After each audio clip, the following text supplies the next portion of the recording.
वो इस देश की जनता को धोखा दे रही है, महिलाओं को धोखा दे रही है। ये जो महिला आरक्षण बिल है ये 2023 में पास हो गया, उसने कानूनी शक्ल भी ले लिया, उसका नोटिफिकेशन भी हो गया। अब उसको लागू करने का काम जो है वो भारत सरकार का है, मोदी जी का है। वो लागू क्यों नहीं कर रहे हैं? वो सिर्फ बहानाबाजी कर रहे हैं कि हम सीट बढ़ाना चाहते हैं। क्यों सीट बढ़ाना चाहते हैं? आप 543 में 1/3 महिलाओं को दे दीजिए, सीधे 543 में 1/3 आरक्षण महिलाओं को दे देना चाहिए। बिहार में नई सरकार का गठन हुआ है। सरकार एनडीए सरकार के बजाय सम्राट सरकार कहा जा रहा है। क्या लगता है भाजपा अपने मिशन में कामयाब हो गई? देखिए, ऐसा है कि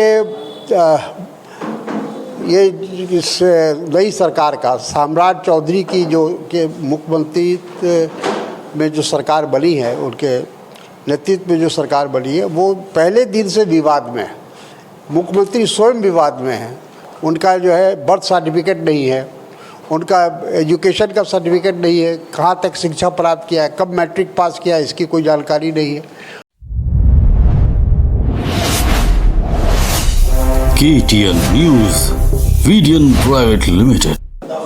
नारी शक्ति बिल गिर जाने के बाद भाजपा इन दिनों आक्रोश मार्च निकाल रही है। साथ ही साथ कांग्रेस पर कई टिप्पणियां कर रही है कि महिला विरोधी बता रहे हैं कांग्रेस को। हमारे साथ कांग्रेस के सांसद तारिक अनवर साहब हैं। हम सीधा बात जी, भाजपा कांग्रेस को महिला विरोधी कह रही है। लोकसभा बिल जो गिर गया, वो इस देश की जनता को धोखा दे रही है, महिलाओं को धोखा दे रही है। ये जो महिला आरक्षण बिल है ये 2023 में पास हो गया, उसने कानूनी शक्ल भी ले लिया, उसका नोटिफिकेशन भी हो गया। अब उसको लागू करने का काम जो है वो भारत सरकार का है, मोदी जी का है। वो लागू क्यों नहीं कर रहे हैं?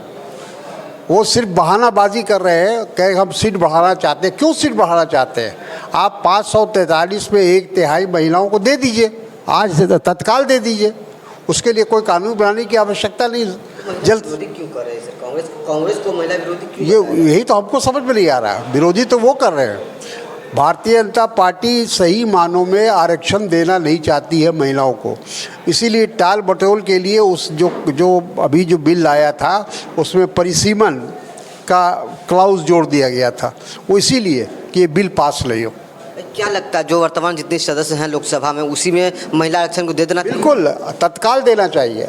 और अगर आपको बढ़ाना है तो उसके लिए बाद में आप बिल लाइए कि हम इसकी संख्या बढ़ाना चाहते हैं। लेकिन अभी तो सीधे 543 में 1/3 आरक्षण महिलाओं को दे देना चाहिए। बिहार में नई सरकार का गठन हुआ है। सरकार एनडीए सरकार के बजाय सम्राट सरकार कहा जा रहा है। क्या लगता है भाजपा अपने मिशन में कामयाब हो गई? देखिए, ऐसा है कि ये इस नई सरकार का सम्राट चौधरी की जो के मुख्यमंत्री में जो सरकार बनी है, उनके नेतृत्व में जो सरकार बनी है, वो पहले दिन से विवाद में है। मुख्यमंत्री स्वयं विवाद में है। उनका जो है बर्थ सर्टिफिकेट नहीं है, उनका एजुकेशन का सर्टिफिकेट नहीं है, कहाँ तक शिक्षा प्राप्त किया है, कब मैट्रिक पास किया है, इसकी कोई जानकारी नहीं है। तो अब बिहार की ये स्थिति हो गई है कि हम अपने मुख्यमंत्री के बारे में कुछ भी नहीं जानते हैं। जदयू ने डिप्टी सीएम का ऑफर ठुकरा दिया। अब जदयू को कहाँ है और कैसे देख रहे हैं आप? देखिए, जदयू लिप्त हो जाएगी, आने वाले समय में वो लिप्त हो जाएगी। जब तक नीतीश कुमार जी हैं तब तक तो वो चलेगी किसी तरह, लेकिन धीरे धीरे वो लिप्त होने की दिशा में बढ़ चुकी है। थाना, अंचल और कई विभाग जो है कह रहे हैं सम्राट सरकार की सीएमओ को ही देखेगी, थाना अंचल कार्यालय। ये संभव नहीं है। डिसेंट्रलाइजेशन है और होना चाहिए।